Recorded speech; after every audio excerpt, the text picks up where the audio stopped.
नौ ग्रहों के गोचरीय प्रभाव से हमारे जीवन नियंत्रित होते रहते हैं और जिसमें शनि देव को सबसे अधिक प्रमुख माना जाता है, क्योंकि शनि देव 2.5 वर्षों तक एक राशि में रहने के उपरांत ही अपनी अगली राशि में प्रवेश करते हैं। अतः 2026 में शनि देव के संबंध में बुध प्रधान कन्या राशि पर इसके पड़ने वाले प्रभावों को लेकर हम आपके समक्ष उपस्थित हुए हैं। शनि देव कन्या राशि के लिए अत्यंत कारक ग्रह माने जाते हैं और वह अपने दशा अंतरदशा प्रत्यंतर दशा में अनेक प्रकार से सुखद परिणाम देते हैं।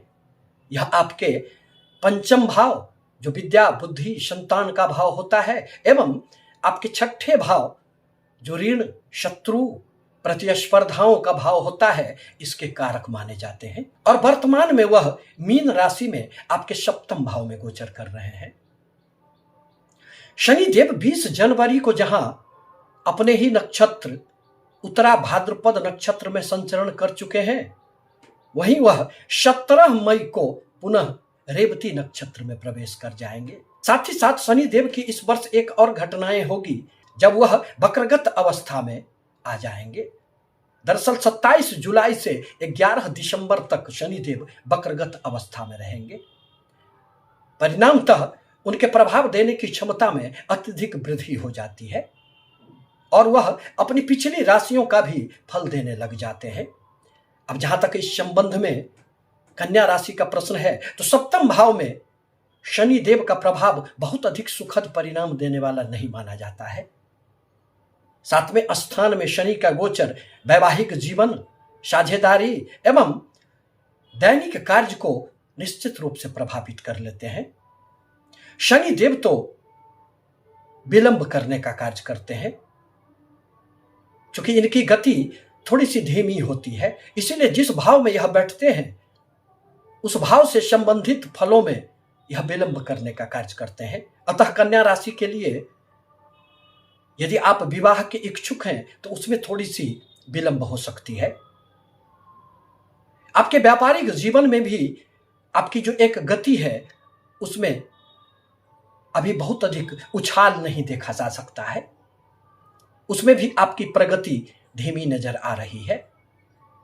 दाम्पत्य जीवन में भी बहुत अधिक खुशियां शनिदेव कहाँ रहने देते हैं, क्योंकि यह तो व्यक्तियों को वैराग्य के प्रति मन में भावनाएं जागृत करते रहते हैं। न यह पूर्णतः गृहस्थ जीवन जीने देते हैं और न यह सन्यासी ही बनने देते हैं। यह आत्मचिंतन के लिए व्यक्तियों को प्रेरित करते रहते हैं। परंतु जैसे ही शनि देव वक्रगत अवस्था में आएंगे वह आपकी पिछली राशि छठे भाव का फल करेंगे और कोई भी पापी ग्रह यदि तीसरे छठे एवं 11वें भाव में आते हैं अथवा उसका फल करते हैं तो जीवन को निहाल कर देते हैं। वहां से आपके जीवन में एक परिवर्तन आएगा जो आपके लिए सुखद होगा। आपके कार्य विस्तार की योजनाएं, आपके नौकरी में उन्नति, आपके व्यापारिक जीवन में जो किसी भी प्रकार की विस्तार की योजनाएं आपने सोच रखी थी, इन सारे क्षेत्रों में फिर शनिदेव आपको सुखद परिणाम देने लगेंगे। इस वर्ष विवाह की भी संभावनाएं निश्चित रूप से बनेंगे, क्योंकि देव गुरु बृहस्पति अपने उच्चगत राशि में आपके 11वें लाभ भाव में प्रवेश करेंगे और 2 जून से जैसे ही देव गुरु बृहस्पति आपके लाभ भाव में आएंगे 13 वर्षों के बाद आपके जीवन में एक इतिहास गढ़ने वाला समय होगा। वहां से उनकी दृष्टि प्रभाव से आपके दाम्पत्य जीवन में भी खुशियां आएंगे, व्यापारिक जीवन में भी उछाल आएगा एवं हर प्रकार की समस्याओं का वहां से निदान मिलने लगेगा। वक्रगत अवस्था में भी आकर शनिदेव आपको निहाल करने का प्रयास करेंगे। संतानों से संबंधित जो थोड़ी बहुत अभी समस्याएं चल रही होगी, प्रेम संबंधों में जो एक निराशा का भावना आपके भीतर पनप रहा होगा, इन सारे समस्याओं को देवगुरु बृहस्पति समेटने का प्रयास करेंगे। इस वर्ष यदि आप अपने व्यापार के लिए किसी भी प्रकार का ऋण लेना चाहते हैं तो उसमें भी सफलताएं मिलेगी। आप यदि विदेश जाकर पढ़ना चाह रहे थे, उसमें कोई विघ्न बाधाएं थी अथवा आप मल्टीनेशनल कंपनियों में कार्यरत हैं और उसमें उन्नति नहीं हो पा रही है, तो इस वर्ष निश्चित रूप से आपके सारे प्रश्नों का हल शनि देने का प्रयास करेंगे। शनि देव अपने तीसरी दृष्टि से आपके भाग्य भाव को देख रहे हैं, अतः इस वर्ष धार्मिक यात्राएं भी आपको खूब होंगे।